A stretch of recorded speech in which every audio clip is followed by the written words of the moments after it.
आज सभी व्यक्तियों की और अब तो हम कहेंगे कि युवाओं की भी एक बड़ी समस्या बालों का झड़ना, बालों का सफेद होना, कमजोर होना, बालों की जड़ें, बालों का पतला हो जाना, रूखा हो जाना, ऐसी स्थितियां बनती हैं। इसको लेकर के हमारे युवा बड़े चिंतित रहते हैं। इसका क्या समाधान हो सकता है, योग में वो क्या अभ्यास हैं जो सहायक हो सकते हैं। आज हम आपके साथ एक योग अभ्यास साझा करेंगे, लेकिन उसको ही ठीक से समझ के अगर आप करते हैं तो आपको बड़े अच्छे लाभ मिलेंगे। लेकिन ठीक से समझना यह अनिवार्य है, क्योंकि समझे बिना अभ्यास करते हैं, एक छोटी भी गलती होती है तो समझे पूरे प्रभाव समाप्त हो गए। फिर हमारे बंधु कहते हैं कि हमें वो लाभ नहीं मिल रहे क्योंकि आपने ठीक से समझा नहीं, कहीं गड़बड़ी की है। तो आज हम विस्तृत रूप से आपको बताएंगे कि किस प्रकार से अभ्यास को करना है। आगे बढ़ते हुए कुछ और बिंदुओं की तरफ आप ध्यान दे लें, साथ ही साथ इनकी तरफ ध्यान देकर यहां भी सुधार करेंगे तो आपको जल्दी और अच्छे लाभ मिलेंगे। सबसे पहली बात यह है कि आपके जो बाल झड़ रहे हैं उनका कारण आपको समझना होगा। अगर बाल आपके इस प्रकार झड़ रहे हैं कि बगल से पीछे की तरफ और बीच में से फिर सामने की तरफ और फिर बगल से पीछे, तो इसका संकेत होता है कि यह वंशानुगत है।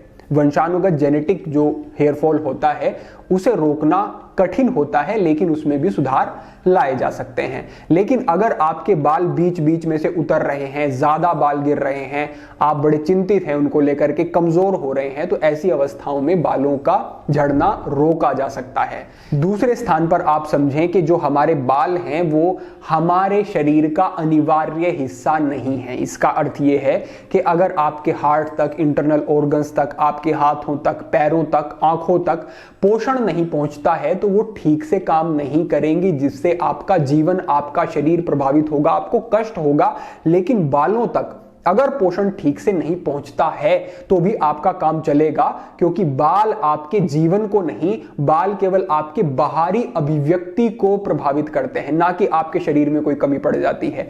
तो शरीर पहले जरूरी अंगों तक पोषण पहुंचाता है, उसके बाद जो पोषण है वो आपके बालों तक जाता है। तो जब पर्याप्त मात्रा में पोषक तत्व शरीर में होंगे तभी वो बालों तक पहुंचेंगे, और अगर पोषक तत्वों की कमी है तो पहले दूसरे अंगों की आपूर्ति करेगा शरीर, जिससे कि बाल कमजोर होने शुरू हो जाते हैं। तो इसके लिए आपको अपने आहार की तरफ ध्यान देना होगा। हरे पत्ते वाली सब्जियां, दालें भी आपके आहार में हो, फल पर्याप्त मात्रा में आपके आहार में हो, प्रोटीन की मात्रा अच्छी हो, जिंक की मात्रा और दूसरे खनिज लवणों की मात्रा पूर्ण होनी चाहिए। और ये सारी चीजें आपको आपके डेली डाइट से मिलती हैं, बस आपको ध्यान देना है कि वो डाइट अच्छी हो, पूर्ण हो। कुछ लोग कहते हैं कि हमें सब्जियां पसंद नहीं, कुछ कहते हैं हमें फल पसंद नहीं, तो ऐसी स्थितियों में समस्याएं आनी शुरू हो जाती हैं। तीसरे स्थान पर ध्यान रखना है आपको कि बहुत ज्यादा स्टाइलिंग, विशेष रूप से महिलाएं, लड़कियां ऐसा बहुत करती हैं कि कभी रिबॉन्डिंग हो रही है, कभी स्ट्रेट कराया जा रहा है, कभी अलग अलग प्रकार के कलर लगवाए जा रहे हैं, बालों को ड्राई कर रहे हैं तो ड्रायर से ड्राई कर रहे हैं। ऐसी बहुत सारी स्टाइलिंग जो होती है बालों के लिए, अब तो लड़के भी बहुत कराने लगे हैं।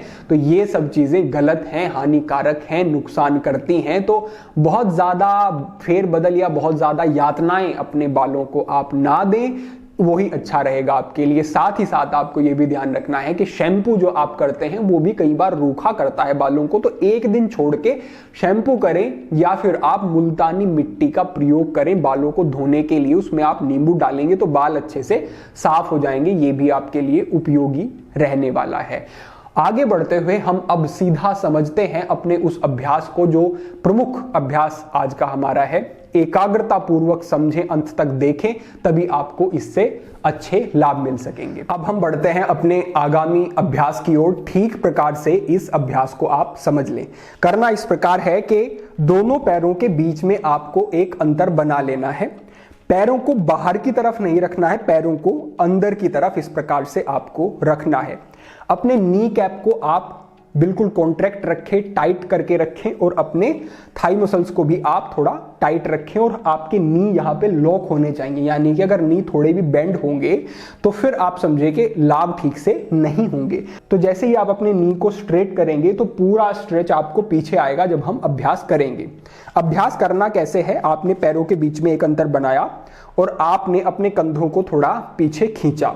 आपने गहरे सांस यहां पर कुछ लिए और अपनी कमर को ऊपर की तरफ जैसे आप खींच रहे हो, पूरी आपकी कमर ऊपर की तरफ खींचे और उसको थोड़ा सा खींचते हुए ही आपको आगे की तरफ इस प्रकार से जाना शुरू करना है। गहरे सांस आपके चलते रहें। आपको ध्यान रखना है कि आपकी कमर, देखें आप नीचे जब जा रहे हैं तो बीच से बेंड इस तरीके से नहीं होनी चाहिए। आपकी कमर जो है नीचे की तरफ से, लोअर बैक से ही आपको बेंडिंग करनी है और नीचे की तरफ जाना है। जब आप अपनी कमर को बीच से मोड़ के रोल करके आगे की तरफ जाते हैं तो वहां पर रक्त का प्रवाह ठीक से नहीं हो पाता, ब्लड सर्कुलेशन अच्छा नहीं रहता। जब आप स्ट्रेच करके बैक को और तब आगे की तरफ जाते हैं तो वहां पर खून का जो प्रवाह है वो अच्छा बना रहता है और वो प्रवाह ही आपके मस्तिष्क की तरफ जाकर के आपके लिए उपयोगी होता है। तो ध्यान क्या रखना है कि कभी भी किसी आसन का अभ्यास करते हुए सांसों की गति को रोकना नहीं है, क्योंकि जब सांस अच्छे से लेंगे तो ब्लड में ऑक्सीजन लेवल बढ़ेगा और वो विशेष अंग तक जाके ज्यादा फायदा करेगा। तो कोई भी अगर कहता है कि सांस रोक के आसन करें, ऐसा नहीं करना है। सांस लेते रहें और आप सामने की तरफ जाना शुरू करें। अब आप यहां पर देखें, जब हम नीचे की तरफ जा रहे हैं तो हमारी कमर बीच से बिल्कुल नहीं मुड़ रही है, नीचे की तरफ से हम बेंडिंग ये कर रहे हैं। यहां पर ये नीचे की तरफ आप गए, कमर पूरी खिंची हुई है तो रक्त का प्रवाह आप तुरंत देखेंगे कि आपके चेहरे की तरफ आना शुरू हो जाएगा। यहां पर आपको देखना है कि लेग्स में पीछे की तरफ क्या अच्छा स्ट्रेच आपको मिल रहा है। अगर अच्छा स्ट्रेच मिल रहा है तो बहुत ठीक, नहीं तो आपको और ध्यान देना है और अपनी थाई मसल्स को थोड़ा और कॉन्ट्रैक्ट करना है, यहां पर पूरा लॉक करना है नीज को। यहां पर आने के बाद आपको यह भी देखना होगा कि क्या आपके पैरों के बीच का जो अंतर है वो ठीक है या फिर अंतर कम है, क्योंकि आपको इस प्रकार से नीचे की तरफ अब जाना है। तो अगर लगता है कि अंतर पैरों के बीच का कम है तो इसको थोड़ा सा और बढ़ा लेना है और अपने हाथों को फिर इस तरीके से नीचे रखना है। आप यहां पर देखें कि हमारी कमर अभी भी सीधी है और हमने गर्दन थोड़ी ऊपर करके यहां तक हम आए हैं। यहां पर आने के बाद आपको अपने गर्दन को नीचे की तरफ लेकर के आना है और ध्यान रखना है कि आपके मैट से आपका सर स्पर्श नहीं होगा, थोड़ा सा ऊपर रहेगा। और इस स्थिति में आपको आकर के यहां पे रुक जाना है। आप थोड़ी ही देर रुकेंगे तो आपको स्पष्ट अनुभव होना शुरू हो जाएगा कि अच्छा एक स्ट्रेच हो रहा है और साथ ही साथ ब्लड का सर्कुलेशन जो है आपके सर की तरफ, आपके चेहरे की तरफ हो रहा है। ये आसन ऐसा है कि इसमें आप कुछ समय तक रुक सकते हैं, आसानी से रुक जाएंगे, क्योंकि यहां पर आपके हाथों के ऊपर आपका वेट डिस्ट्रीब्यूट हो जाता है, जिससे कि इस आसन में सरलता होती है और अभ्यास ज्यादा समय तक किया जा सकता है। इतना अभ्यास करने के बाद आप ये भी देख लें कि अगर आपको इस अभ्यास में थोड़ी भी असुविधा हो रही है तो कैसे आप थोड़ा इसको और सरल कर सकते हैं। इसके लिए आपको इस प्रकार से एक कोई तकिया, आप 2 या 3 तकिए ऊपर नीचे रख सकते हैं और या फिर कुछ भी आप एक ऊंचा स्थान बना लें और उसके बाद आपको उसी प्रकार से पैरों को उसी प्रकार से रखना है। कमर को फिर से आपको सीधा रखते हुए ही पूरा सांस बाहर छोड़ते हुए और फिर धीरे धीरे सांस अंदर लेते हुए नीचे की तरफ आना है और इस प्रकार से अपने सर को, जो आपने अब तकिया रखा या एक ऊंचा स्थान बनाया, उसके ऊपर रख देना है। लेकिन ये उन व्यक्तियों के लिए जो सीधा अभ्यास नहीं कर पा रहे हैं। यहाँ पे रुके और अपने हाथों को इस प्रकार से नीचे रखा, तो ये आप इस स्थिति में भी कुछ रुक सकेंगे। ये काफ़ी सरल आपके लिए होगा। जितनी देर हो सके इस स्थिति में आपको रुकना है और फिर से सांस लेते हुए वापस आ जाना है आपको। इस आसन को करने के बाद, जैसे कि आपने 2 मिनट 3 मिनट तक ये अभ्यास किया, उसके बाद आपको दूसरे आसन की ओर बढ़ना है और इस अभ्यास में आपको अपने सर को नीचे की तरफ इस प्रकार से रखना है और अपने हाथों को बगल में ऐसे रख देना है। इस आसन में भी ब्लड का सर्कुलेशन जाएगा सर की तरफ। ये आसन आपको रिलैक्स भी करेगा। उस अभ्यास के बाद ये आपको एक विश्रांति, एक सहज स्थिति में ले जाने वाला होगा और प्रभाव इसके भी अच्छे मिलेंगे आपको। तो यहाँ कुछ समय आपको रुकना है और यहाँ रुकने के बाद फिर अपने पैरों को पीछे की तरफ इस प्रकार से पैरों पे बैठना है और शशांक आसन की स्थिति में आ जाना है।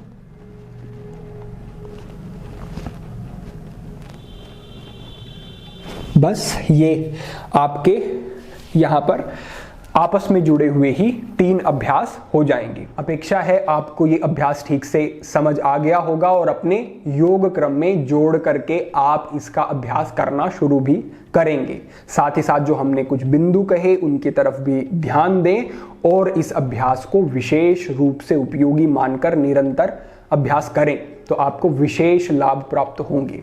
अगर आपके कोई भी प्रश्न होते हैं तो कमेंट के माध्यम से रखें, हम भविष्य में उन प्रश्नों पर मार्गदर्शन करने का पूर्ण प्रयत्न करेंगे। आज के लिए आपके लिए यही एक मार्गदर्शन था। भविष्य में अन्य महत्वपूर्ण विषयों पर मार्गदर्शन होता रहेगा। सभी के लिए प्रार्थना, सभी के लिए मंगल कामना। आज के लिए इतना ही। ओम नमः शिवाय।